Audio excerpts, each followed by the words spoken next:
اوعى تكذب حتى لو على رقبتك. تأكد ان مفيش كذب بينجي. يا راجل ده ربك اسمه الحق، عايز انت تكسب بالكذب؟ السلام عليكم. لو انت رايح مشوار وقلت لك ان في طريق مختصر يوفر عليك نص ساعة في الزحمة وكام لتر بنزين، تختار الطريق المختصر ولا تختار تتعب نفسك؟ وما تقوليش عربية الكهرباء، بيتهيألي هتختار تريح نفسك، صح؟ برافو عليك، انت كده ذكي، والمؤمن ذكي، وربنا سبحانه وتعالى يحب الذكي الطماع، لأن الطمع في الله شيء كويس مش وحش خالص، بل إن الزهد في الله ذنب كبير. تزهد في الدنيا زي ما انت عايز، لكن ما تزهدش في الآخرة. لما تفكر في الآخرة دايما خليك طماع وعايز كل حاجة. وطالما هنتكلم عن الطمع والذكاء، ايه رأيك تعيش طول حياتك تصوم النهار وتقوم الليل؟ ثوابها كبير صح؟ بس فيها مجهود جامد قوي، ومحدش طلب منك عموما انك تتعب نفسك قوي. بس اللي يديك بقى تخريمة تحقق لك نفس الثواب ده وتريحك وتريح اللي حواليك. هتقولي ازاي يا سامح؟ هقول لك ده مش كلامي يا حبيب قلب سامح، ده كلام سيدنا النبي صلى الله عليه وسلم. إن الله ليبلغ العبد بحسن خلقه درجة الصوم والصلاة. لو اشتغلت شوية على أخلاقك هتلحق درجة الصائم القائم. ها، وفرت لك ولا ما وفرت لكش؟ طب ازاي تشتغل على أخلاقك؟ هقول لك شوف مين أحسن الناس خلقا. انت هتفكر بجد ولا ايه؟ انت تعرف حد غيره؟ هو سيدنا النبي صلى الله عليه وسلم أحسن الناس خلقا. حلو قوي، امشي وراه بقى، امسك في طرف توبه وقول له مش هسيبك أبدا، أنا معاك عشان عايز أعدي. والله هي مش هتيجي غير كده. حبيبي وحبيبك صلى الله عليه وسلم كان خلقه القرآن. عارف العبارة دي معناها إيه؟ إنه في كل موقف في حياته كان بيتصرف بمرجعية قرآنية. إحنا جربنا الإتيكيت الأوروبي والتربية الحديثة اللي جاية مش عارف منين. ما تيجي شوية نمشي ورا القرآن ونتأدب بأدب القرآن. شوية تفاصيل بسيطة جدا قادرة تعمل منك إنسان مثالي وقدوة لكل اللي حواليك. والأهم بقى هتخليك تكسب أكبر مكسب. أولاً ما تشتمش حتى لو بهزار. جرب تطلع الشتيمة من كلامك، تفلتر كلامك. وأنا عارف إنك محترم، ومعظم الشتايم اللي بتقولها بتطلع منك في حالات هزار أو ساعات إعجاب. والله أنت بتقول الواد ده جاب حتة جون ابن كذا، أنت معجب بالجون بس بتشتمه. ولو معجب بيه قوي هتشتمه هو واللاعب اللي جابه. طب ما بلاش، هتخسر ايه يعني؟ الشتايم دي مش بتاعتنا احنا. ربنا سبحانه وتعالى قال وهدوا إلى الطيب من القول وهدوا إلى صراط الحميد. الطيب من القول يعني ما ينفعش نقول غير الكلمة الطيبة الحلوة. الكلمة الوحشة ما ينفعش تطلع مننا، جد أو هزار. هل انت ممكن تتقبل وجود قاذورات جوه محل اكل؟ مش هتدخله تاني صح؟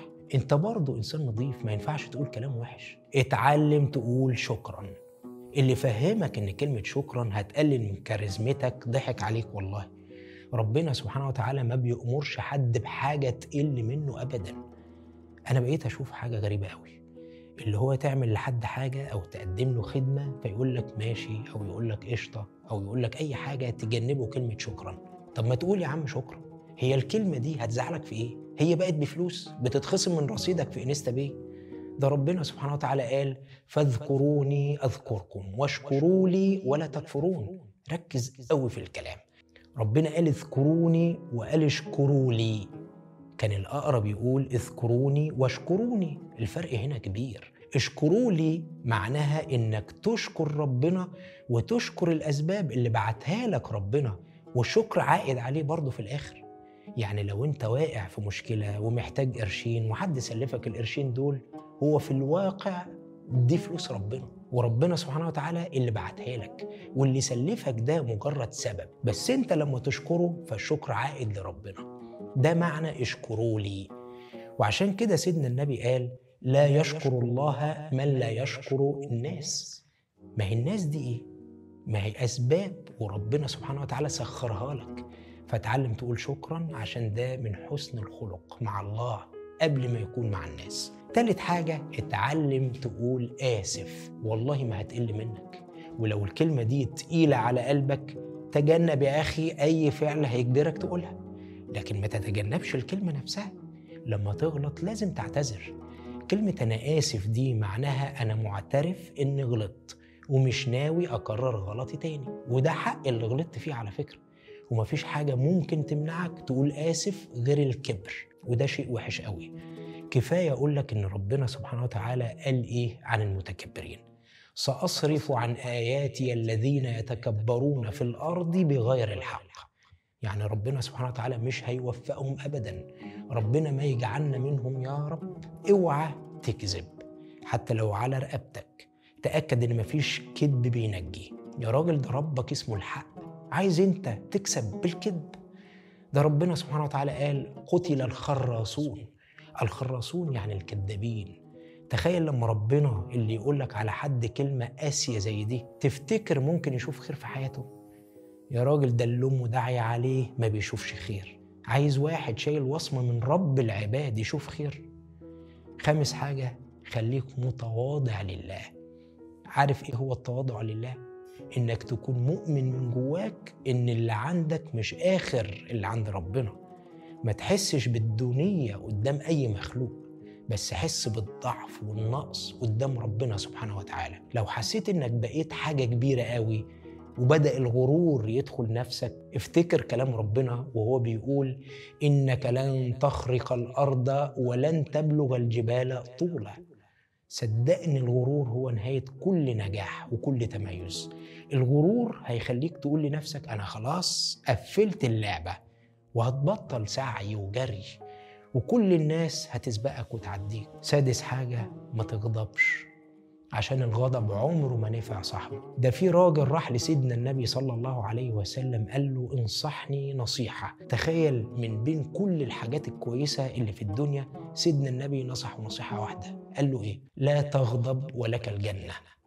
تخيل ان الغضب مش بس ممكن يضيع منك الدنيا، ده ممكن كمان يضيع منك الآخرة.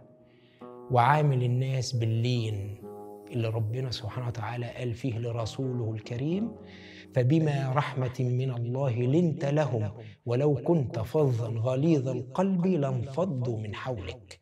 اللين رحمة، وكل هين لين ربنا سبحانه وتعالى حرم جسده على النار. الأمور اللي تعدي عديها، اللي تقدر تسامح فيها سامح. الحق اللي تقدر تتنازل عنه وانت قوي وتقدر تاخده اتنازل عنه لله. اللي يعتذر لك اقبل اعتذاره عشان تسيب له الباب مفتوح يرجع لك تاني.